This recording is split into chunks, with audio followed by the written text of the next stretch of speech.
જાવામાં default constructor પરના આ સ્પોકન ટ્યુટોરીયલમાં તમારું સ્વાગત છે. આ ટ્યુટોરીયલમાં આપણે શીખીશું ડિફોલ્ટ કન્સ્ટ્રક્ટર વિશે અને કન્સ્ટ્રક્ટર બનાવવું. અહીં આપણે વાપરી રહ્યા છીએ ઉબુન્ટુ આવૃત્તિ 1110, જેડીકે 16 અને એક્લિપ્સ 370. આ ટ્યુટોરીયલના અનુસરણ માટે તમને જાણ હોવી જરૂરી છે કે જાવામાં એક્લિપ્સની મદદથી ક્લાસ અને ક્લાસનો ઓબ્જેક્ટ કેવી રીતે બનાવવું. જો નથી તો સંદર્ભિત ટ્યુટોરીયલ માટે અમારી વેબસાઇટ જુઓ. કન્સ્ટ્રક્ટર ઇન્સ્ટેન્સ વેરિયેબલોને ઇનિશિયલાઇઝ કરવા માટે વપરાય છે. તેને નવો ઓબ્જેક્ટ બનાવતી વખતે કોલ કરવામાં આવે છે. ચાલો હવે જોઈએ જાવામાં કન્સ્ટ્રક્ટરને કેવી રીતે વ્યાખ્યાયિત કરવું. તો એક્લિપ્સમાં મેં પહેલાથી જ જાવા ફાઇલ student.java બનાવી છે. સ્ટુડન્ટ ક્લાસમાં આપણે બે વેરિયેબલો જાહેર કરીશું. તો ટાઈપ કરો ઇન્ટ roll number અર્ધવિરામ અને સ્ટ્રીંગ name અર્ધવિરામ. ચાલો હવે મેથડ બનાવીએ. તો ટાઈપ કરો void studentDetail છગડીયા કૌંસમાં ટાઈપ કરો system dot out dot println roll number.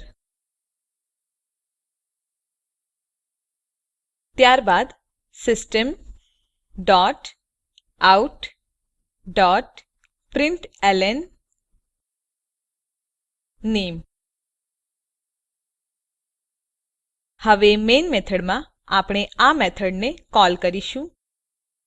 તો ચાલો ઓબ્જેક્ટ બનાવીએ અને મેથડને કોલ કરીએ. તો ટાઈપ કરો સ્ટુડન્ટ ઓબ્જેક્ટનું નામ stu equal to new student.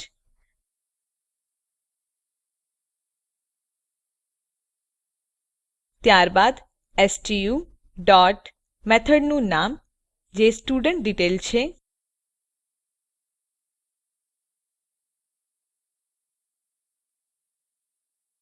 પ્રોગ્રામને સંગ્રહિત કરો અને રન કરો. આપણને આઉટપુટ 0 અને નલ દેખાય છે. આમ ઇન્ટ વેરિયેબલ roll number તેની ડિફોલ્ટ વેલ્યુ 0 થી ઇનિશિયલાઇઝ થયું છે અને સ્ટ્રીંગ નામ તેની ડિફોલ્ટ વેલ્યુ નલ થી ઇનિશિયલાઇઝ થઈ છે. જો આપણે કન્સ્ટ્રક્ટરને વ્યાખ્યાયિત કરતા નથી તો ડિફોલ્ટ કન્સ્ટ્રક્ટર બને છે. ડિફોલ્ટ કન્સ્ટ્રક્ટર કોઈ પણ પેરામીટર ધરાવતું નથી. તો ઇન્સ્ટેન્સ વેરિયેબલોને તેની ડિફોલ્ટ વેલ્યુથી ઇનિશિયલાઇઝ કરે છે. કન્સ્ટ્રક્ટરને વ્યાખ્યાયિત કરીએ. તો ટાઈપ કરો સ્ટુડન્ટ કૌંસ અને છગડીયો કૌંસ. યાદ રાખો કન્સ્ટ્રક્ટર એ જ નામ ધરાવે છે જે ક્લાસનું નામ છે જે સાથે તેને અનુલક્ષે છે. કન્સ્ટ્રક્ટર મેથડો સમાન છે પરંતુ અમુક મહત્વપૂર્ણ તફાવતો છે. પ્રોગ્રામને સંગ્રહિત કરો અને રન કરો. આપણને સમાન આઉટપુટ મળે છે કારણ કે કન્સ્ટ્રક્ટર જે આપણે વ્યાખ્યાયિત કર્યું છે એ કોઈ પણ કન્સ્ટ્રક્ટર નથી. એ સમાન છે પરંતુ અહીં કોઈ પણ ડિફોલ્ટ કન્સ્ટ્રક્ટર બનેલ નથી કારણ કે આપણે કન્સ્ટ્રક્ટરને વ્યાખ્યાયિત કર્યું છે. ચાલો હવે આપણા વેરિયેબલોને વેલ્યુઓ આપીએ. તો કન્સ્ટ્રક્ટરમાં ટાઈપ કરો roll number ઇક્વલ ટુ 10 અર્ધવિરામ અને name ઇક્વલ ટુ ડબલ અવતરણ ચિહ્નમાં રમન. હવે પ્રોગ્રામને સંગ્રહિત કરો અને રન કરો. આપણે આઉટપુટમાં જોઈએ છીએ કે રોલ નંબરની વેલ્યુ 10 છે અને નામ રમન છે. આમ કન્સ્ટ્રક્ટર ઇન્સ્ટેન્સ ફિલ્ડને ઇનિશિયલાઇઝ કરે છે. ચાલો હવે મેથડ અને કન્સ્ટ્રક્ટર વચ્ચે અમુક તફાવત જોઈએ. કન્સ્ટ્રક્ટર રિટર્ન ટાઇપ ધરાવતું નથી, જ્યારે કે મેથડ ને રિટર્ન ટાઇપ હોય છે.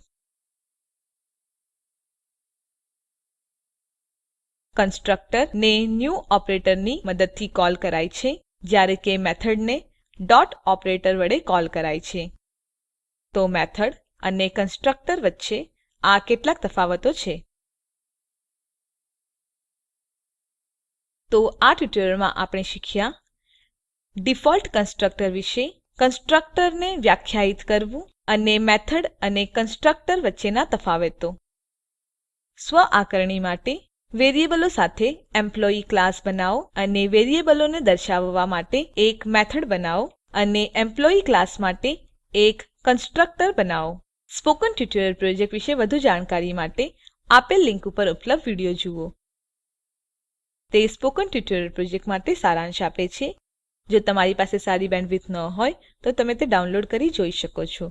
Spoken tutorial project team spoken ટ્યુટોરિયલની મદદથી વર્કશોપ આયોજિત કરે છે. જેઓ ઓનલાઈન પરીક્ષા પાસ કરે છે તેમને પ્રમાણપત્રો આપે છે. વધુ વિગતો માટે contact@spoken-tutorial.org ઉપર સંપર્ક કરો. Spoken tutorial project A talk to a teacher પ્રોજેક્ટનો એક ભાગ છે, જે આઇસીટી એમએચઆરડી ભારત સરકાર દ્વારા શિક્ષણ પર નેશનલ મિશન દ્વારા આધારભૂત છે. આ મિશન વિશે વધુ માહિતી આપેલ લિંક ઉપર ઉપલબ્ધ છે. spoken-tutorial.org/nmeict-intro. આઈઆઈટી બોમ્બે તરફથી ભાષાંતર અને રેકોર્ડિંગ કરનાર હું જ્યોતિ સોલંકી વિદાય લઉં છું. જોડાવા બદ્દલ આભાર.